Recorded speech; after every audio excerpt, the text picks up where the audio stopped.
1-0 গোলে হারিয়ে আরেকটি আপসেটের জন্ম দিয়েছে ডেনমার্ক। ফুটবলময় এক রাতের বিস্তারিত দেখুন আরিফ চৌধুরীর রিপোর্টে।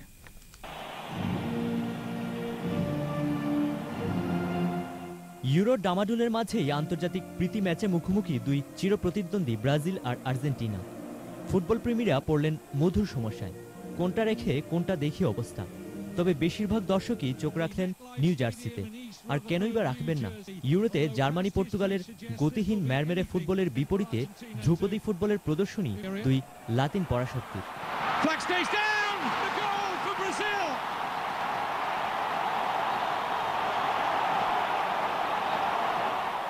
23 মিনিটে এগিয়ে গিয়ে ব্রাজিল লিড ধরে রাখতে পারল সর্বসাকুল্যে 7 মিনিট। মেসিতেই সমতা ফিরল যুদ্ধে।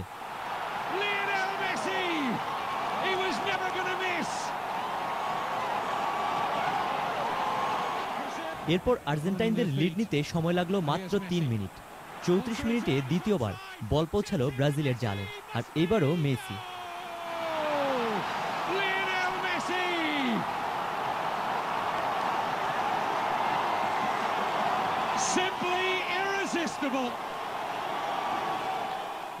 দ্বিতীয়ার্ধে অন্য ব্রাজিল।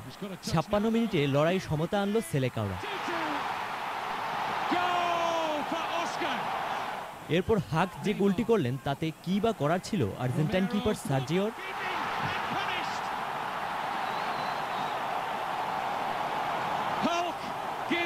তবে ম্যানেজেস বাহিনীর উল্লাসটা মাত্র 4 মিনিটের জন্য। 76 মিনিটেই ডিফেন্ডার ফার্নান্দেজের হেডে আলেসান্দ্রে সাবেলার দল ফিরে আসলো ম্যাচে। তবে নাটক তখনও বাকি। শেষ বেলায় এসে যে গোলে মেসি হ্যাটট্রিক পুরো করলেন তা দেখে বলতেই হবে মেসির কাছেই হেরে গেছে ব্রাজিল।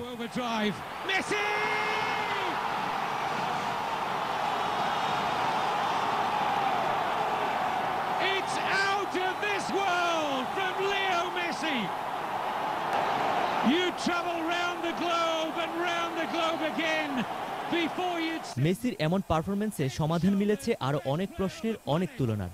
অবশেষে বার্সার নয়, আর্জেন্টাইন মেসিকেও দেখেছে ফুটবল বিশ্ব। আর যার সঙ্গে তুলনা চলছে সেই ওয়ান্ডারকিড নেইমারও কিন্তু ছিলেন এই ম্যাচে।